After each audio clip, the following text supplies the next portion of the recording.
galera, beleza?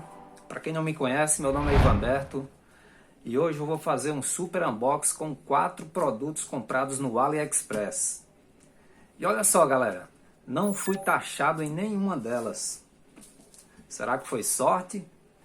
Ou será que a alfândega não está dando conta de tantas encomendas chegando ao Brasil, né? Olha só, com relação ao tempo de entrega, a placa-mãe demorou 25 dias. O cooler da Alseye demorou 14 dias e as memórias 17 dias. Beleza? Eu vou começar fazendo o unboxing pela placa-mãe. Então eu vou colocar essas outras de lado e já eu trago elas para cá.